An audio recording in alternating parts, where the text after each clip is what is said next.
Projekat 5 nedelja aktivizma je nastao prošle godine sa idejom da kod građana Sombora, kako kod dece, tako i kod mladih i kod odraslih, razvijamo ekološku svest i ekološki odgovorno ponašanje. Projekat obuhvata 5 akcija.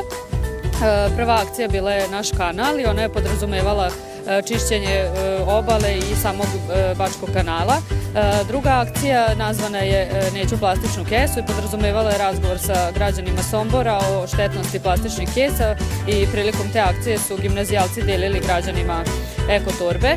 Zatim sledeća akcija bila je Volim i čuvam svoj zeleni grad, koja je podrazumevala ispisivanje ekoporuka na različitim lokacijama u gradu koje bi podstakle građane da razmišljaju o prirodi i o svom ponašanju prema prirodi.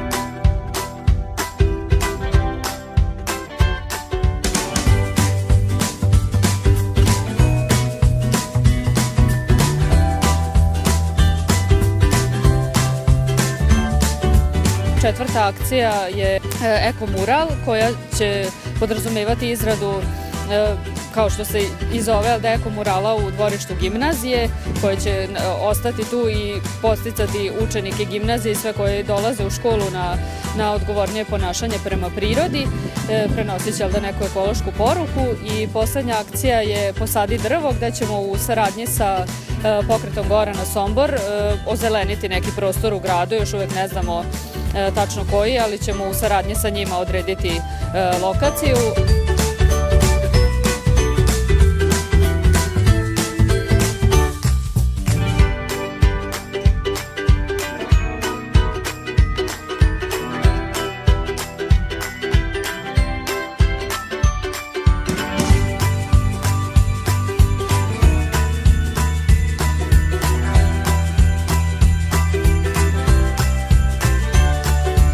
Projekat se sprovodio i prošle godine po prvi put i pokazao se kao primer dobre prakse i zato smo ga nastavili i ove godine. Realizuju ga nastavnici i učenici Somborske gimnazije Veljko Petrović i podržali su ga grad Sombor preko programa Lab za mlade i Ministarstvo omladine i sporta preko programa Mladi su zakon.